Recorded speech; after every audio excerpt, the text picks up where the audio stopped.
Gabadhan waxaa lagu magacaabaa Molly. Waxay safar u tahay magaalo kale si walaasheed ula qayb gasho xafladda dhalashadeeda. Taleefanka ayay kala hadlaysaa waxayna u sheegaysaa inay u soo socoto. Kadibna waxay soo qaadaysaa jidkii dheeraa.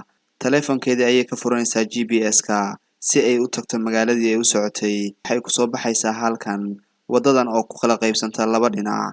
Waxa ayna fiirinaysaa jihadii ay qaadi lahayd iyo magaaladii ay u socotay. Kadibna waxay heshay wadadii saxda ahayd. Waa ay faraxsan tahay. Waxa ayna soo qaaday wadadii. Muusiga ayaa u baxaya. Waxayna ku jirtaa safar aad u raaxo badan.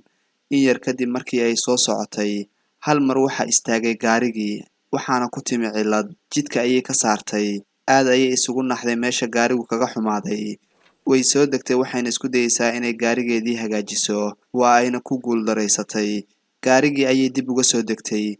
Taleefankiina waa ay soo qaadatay. Laakiin meeshani maaha meel signal ku shaqaynayo. Sharaabkan biibsiga ayay damacday inay furto.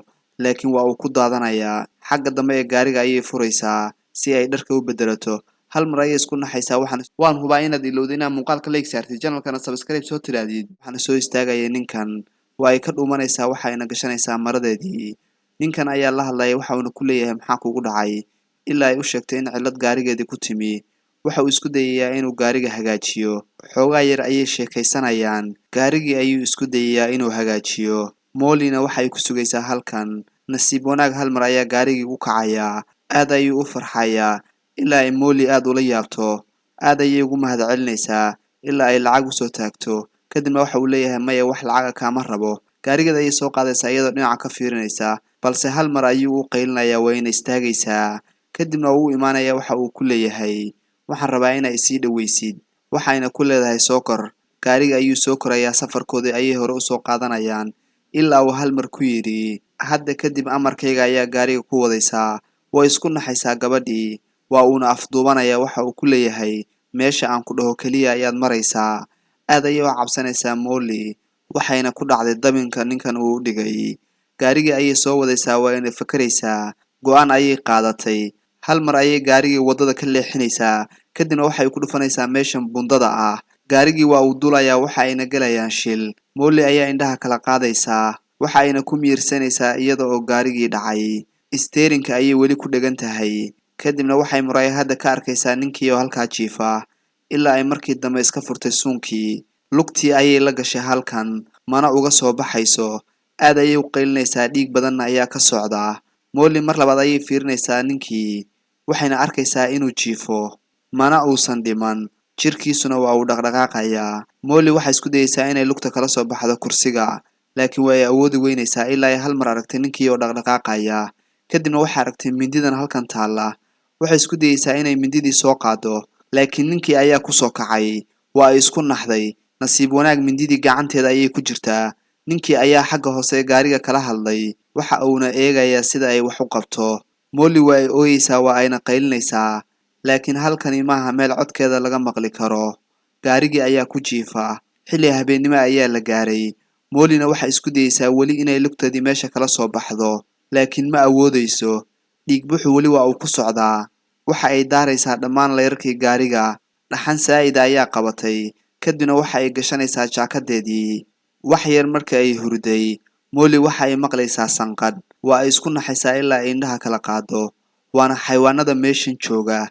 Aad ayay u cabsoonaysaa ilaa markii dambe gaariga indhaha u shiday. Mindideediina ay qabsatay. Waagii ayaa baryay. Mollyna waxa ku yaala weli dhaawacyadii. Waxa ay muraayadan ku fiirinaysaa ninkii meesha uu joogo. Waxayna arkaysaa inuu gadaasheeda taagan yahay. Waan hubaa inaad ilowday inaad muuqaalka like saartid. Waa uu soo dhaqaaqayaa. Waxa uuna weli fiirinayaa waxa ay samaynayso. Waxa uuna fariisanayaa dhinaceeda. Waa ay la hadlaysaa waxay ku leedahay waxaan u baahanahay biyo. Waa uu ka diidayaa. Waxa uu ku leeyahay haddii aad rabtid inaad ku siiyo cunto. Su'aashayda ka jawaab. Waxa uuna ku leeyahay goorma ayaa kugu dambeysay inaad samayso waxaana hadda halkan ka sheegi karin. Waxa ayna ku leedahay 5 saac ka hor. Waa uu qoslayaa. Aad ayuu u qoslayaa.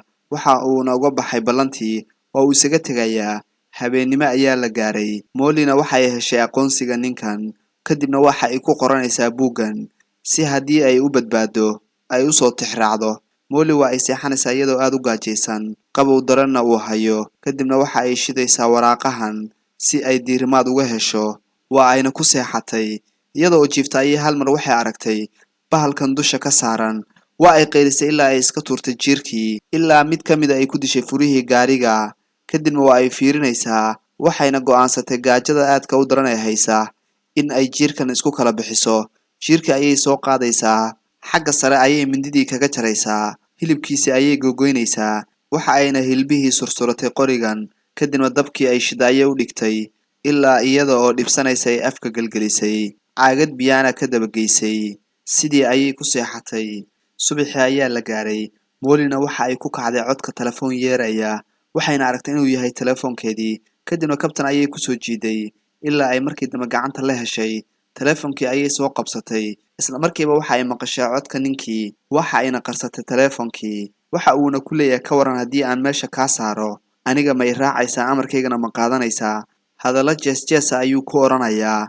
markii uu ka dhaqaaqay ayuu maqlay cod telefoon ah oo yeeraya dib ayuu ugu soo laabtay waxa uuna ku yidhi keen telefoonka ilaa uu markii dambe gudaha ugu soo galay gaariga hoostiisa ayay ku dagaalameen ilaa intii uu dhulka dhigay uu si xun ugu istaagay telefoonkeediina uu halkaa ku jajabiyey mar kale ayuu imaanayaa isagoo oo boorso wata waxa uuna kala soo baxayaa dubahan iyo minshaarta waxa uuna ku leeyahay waa ku badbaadinayaa ee ogolow waxa aan ku dhaho laakiin waa ay ka diidaysaa waa uu isaga dhaqaaqayaa moolina aad ayay u qaylinaysaa habeennimadii saddexaad ayaa la gaaray moolina waxaa ka dhammaatay tabartii roobab aad u xoog badan ayaa da'aya mooli wax biyo ah ma haysato waxayna isku dayeysaa in ay bacdan u dhigto roobka da'aya si ay biyo uga hesho mooli waxa ay daartay raadiyihii waxayna maqashay in duufaano waaweyn ay dhacayaan kadibna waa isku naxday roobabkii ayaa bilaabmay ninkii dilaaga ahaana gaari ayuu soo qaatay waxa uuna u yimi gabadhii moolina aad ayay u naxsan tahay